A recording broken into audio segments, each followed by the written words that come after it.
Uma multinacional do ramo alimentício muito bem adaptada às redes sociais e à internet.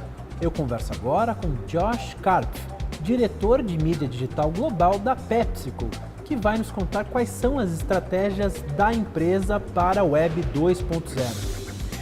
First, thank you for receiving us, Josh. And I would like to know, how does a beverage company such as PepsiCo connects with technology?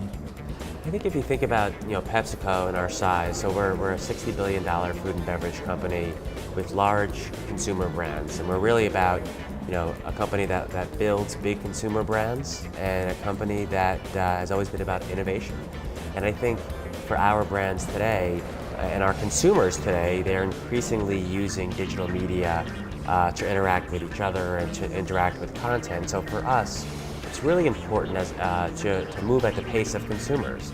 And I think understanding technology is a huge component of that. And that's why we like PepsiCo 10, because it's really a program that's about seeing around corners and finding out what will be big with consumers in 2 or 3 years' time.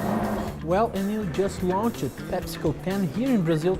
Can you explain how does it works? Yeah, so PepsiCo 10 is basically an open call to entrepreneurs and to startups to share your idea with us. Mm-hmm. And so we do an open call and invite these companies to pitch us their idea.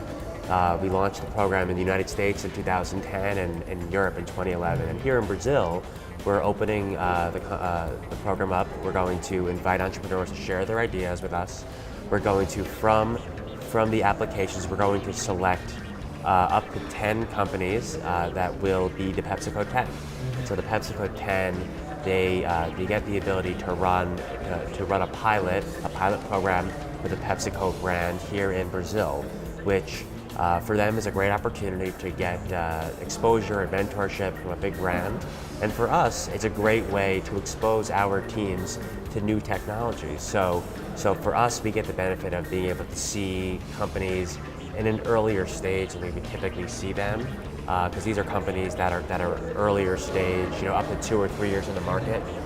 So we get to see them earlier on than we would typically see them, and we view that as a real competitive advantage. So we're seeing startups and technologies that could be game changer way before our competition does. And so for us, that's a huge advantage. And for the companies, hopefully they see the value in getting mentorship and the exposure to a big consumer brand. And so the goal is to find win-win situations for both us and for the companies involved.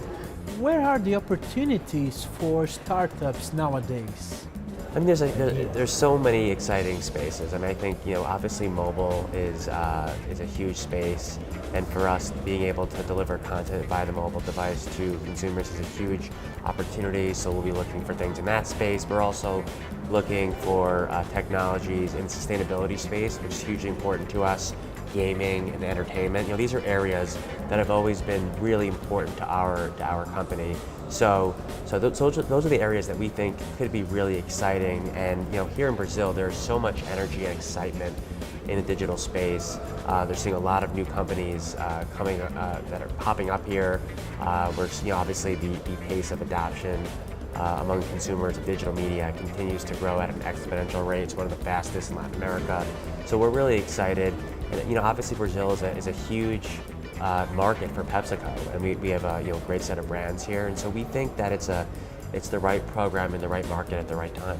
But are we different from the rest of the world? Or? I think every market is different. So I think U.S. is different from Asia, which is different from Latin America. I think we spend a lot of time. Obviously, our team here is really immersed, and we spend a lot of time talking to the industry here, and I think what we found is that there's almost, you skip a step. So you sort of moved from right to mobile, and perhaps I've skipped kind of the PC age. And so a lot of the companies are building direct for mobile and sort of skipped perhaps that desktop phase, whereas in the US, you still see a lot that's developed for laptop and then moved to mobile. So I think the mobile device here is extremely valuable, perhaps more so than in other markets.